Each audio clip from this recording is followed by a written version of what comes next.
United Arab अमीरात 7 अमीरातों से मिलकर बना है और इसका एक प्रमुख अमीरात दुबई है। दुनिया के सबसे अमीर शहरों में शुमार दुबई हमेशा से अपनी आलीशान इमारतों, नाइट लाइफ और अपनी अमीरी से लोगों को अपनी ओर आकर्षित करता आया है। दुबई के लोगों की लाइफस्टाइल और यहाँ की गगनचुंबी इमारतें हमेशा से अपनी ओर आकर्षित करती आई हैं। लेकिन सपनों के शहर इस दुबई की चकाचौंध में कई ऐसे काले राज छिपे हैं जिन्हें शायद आप नहीं जानते। आज हम दुबई की इस चकाचौंध से दूर उस सच्चाई से आपको रूबरू कराने जा रहे हैं जिसे जानकर शायद आप यहाँ जाने का ख्याल छोड़ देंगे। दुबई की गगनचुंबी इमारतों और मॉल्स को देखकर आपके दिमाग में कई बार ये बात ज़रूर आई होगी कि कितनी खूबसूरत इमारतें हैं। लेकिन क्या कभी आपने सोचा है कि इमारतें आखिर बनी कैसे हैं? जी हाँ, पलक झपकते तो बनेंगी नहीं। इन इमारतों को बनाने के लिए भारत, पाकिस्तान, बांग्लादेश जैसे गरीब देशों से लोग 4 पैसे ज़्यादा कमाने के लालच में यहाँ पहुँच जाते हैं। इसका फ़ायदा यहाँ के अमीर लोग उठाते हैं। इन इमारतों को जल्दी खड़ा करने के लिए इन मजदूरों को दिन में 14 घंटे में जला देने वाले 50 डिग्री के तापमान में काम करना पड़ता है, जिसके चलते बहुत सी दुर्घटनाएं भी होती हैं। लेकिन पैसों के दम पर इन्हें दबा दिया जाता है। इन मजदूरों के रहने की जगह भी बहुत ख़राब होती है। 2 लोगों की जगह पर 10-10 लोगों को ठूस ठूस कर रखा जाता है। इसलिए गगनचुंबी इमारतों और शेखों की तारीफ करने से पहले आप एक बार उन मजदूरों के बारे में भी सोच लीजिए जिन्होंने इन्हें खड़ा करने के लिए मुख्य भूमिका निभाई है या फिर अपनी जान गंवाई है। खाड़ी देशों में यह बात देखी गई कि यहाँ पर रोजगार के लिए काफ़ी लोगों के साथ दुर्व्यवहार किया जाता है। कई लोग एजेंट्स के चक्कर में फंस जाते हैं और जब दुबई पहुँचते हैं तो उनके मालिक उनका पासपोर्ट जब्त कर लेते हैं और उसके बाद यहाँ अपनी मर्जी से वापस नहीं लौट सकते।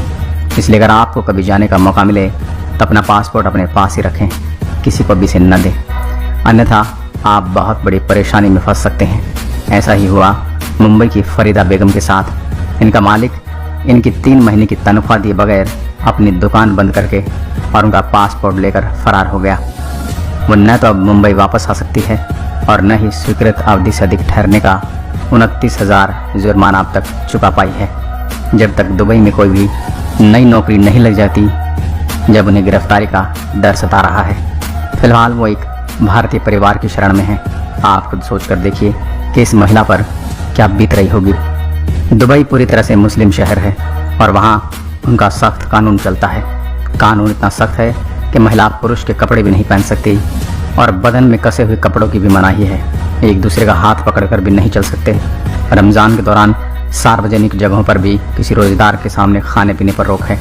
एक ब्रिटिश नागरिक को दूसरे कार ड्राइवर को उंगली दिखाने पर जेल में बलात्कारियों खूनी के बीच ठूंस दिया गया। और तो और एक विदेशी टूरिस्ट जोड़े को 1 महीना जेल में रहना पड़ा क्योंकि उसने अपने पार्टनर को गाल पर किस कर दिया था। इसलिए अगर आप अपनी गर्लफ्रेंड के साथ दुबई जाने की सोच रहे हैं तो ज़रा होशियार हो जाइए। जैसा कि आप जानते हैं कि दुबई सेक्स, शराब और ड्रग्स को लेकर कितना सख्त है, लेकिन जैसे यहाँ रात होती है माहौल बिल्कुल अलग हो जाता है। दुनिया का सबसे पुराना प्रोफेशन यानी कि देह व्यापार यहाँ खूब फल फूल रहा है। लगभग 30,000 लड़कियाँ यहाँ इसी काम के लिए मौजूद हैं जो 1 घंटे करीब $500 लेती हैं। इस काम से यहाँ के अमीर खूब पैसा बना रहे हैं और इसी की वजह से मानव तस्करी भी बढ़ती जा रही है। इस काम को यहाँ कोड नाम है लेडीज़ नाइट। पुलिस इन सब के बारे में जानते हुए भी चुप रहती है। इसलिए अगर आप महिला हो और किसी बार के पास खड़ी हो तो सावधान हो जाइए क्योंकि कोई भी बिजनेसमैन आपको गलत समझ सकता है और ऐसा एक एशियाई महिला के साथ हो भी चुका है। सोनापुर यानी सोने की नगरी। दुबई में भी एक जगह है सोनापुर। यहाँ आप गए तो आप समझ जाएंगे कि नाम के विपरीत यहाँ के हालात बहुत ज़्यादा ख़राब हैं। दुबई में काम करने वाले मजदूरों का घर है ये सोनापुर। यहाँ लोगों को ठूस ठूस कर रखा जाता है। लाखों मजदूर यहाँ दयनीय स्थिति में रहते हैं। छोटे से कमरे में 8 से 10 मजदूरों को रखा जाता है। शिफ्ट के अनुसार एक ही बेड को कई लोगों के साथ शेयर करना पड़ता है।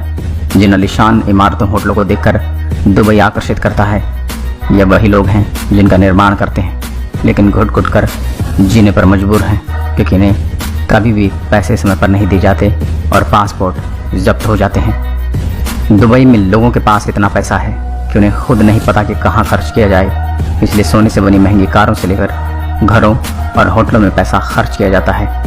यहाँ के शेख अब कुत्ते बिल्ले पालने में रुचि नहीं रख रहे, बल्कि जब जंगली खतरनाक जानवरों को पालतू बनाने का चैलेंज ट्रेंडिंग में है। शेर, चीता, बाघ, तेंदुआ इनको सिर्फ दिखावे के तौर पर पाला जा रहा है ताकि अपनी अमीरी का बखान किया जा सके, लेकिन इस जानवरों के बारे में बिल्कुल भी नहीं सोचा जाता।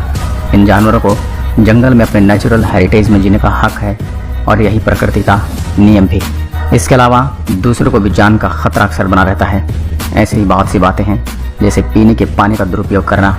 40 लाख गैलन मीठा पानी तो सिर्फ गोल्फ के मैदान को हरा रखने में लग जाता है। यहाँ जातिवाद के हिसाब से नौकरी और पैसे दिए जाते हैं, जैसे नॉर्थ अमेरिकन और यूरोपियन लोगों को एक ही कंपनी में एक ही जॉब के लिए तीसरी दुनिया के लोगों से दुगने पैसे दिए जाते हैं। आपको दुबई में फ्री स्पीच की आज़ादी नहीं है। पुलिस और सरकार द्वारा ऐसे लोगों को आवाज़ को दबा दिया जाता है। दुबई प्रगति के नाम पर वातावरण से खिलवाड़ कर रहा है। तो दोस्तों, दुबई की चकाचौंध में खोने से पहले यह कुछ ऐसे काले सच हैं जो आपको ज़रूर जानने चाहिए।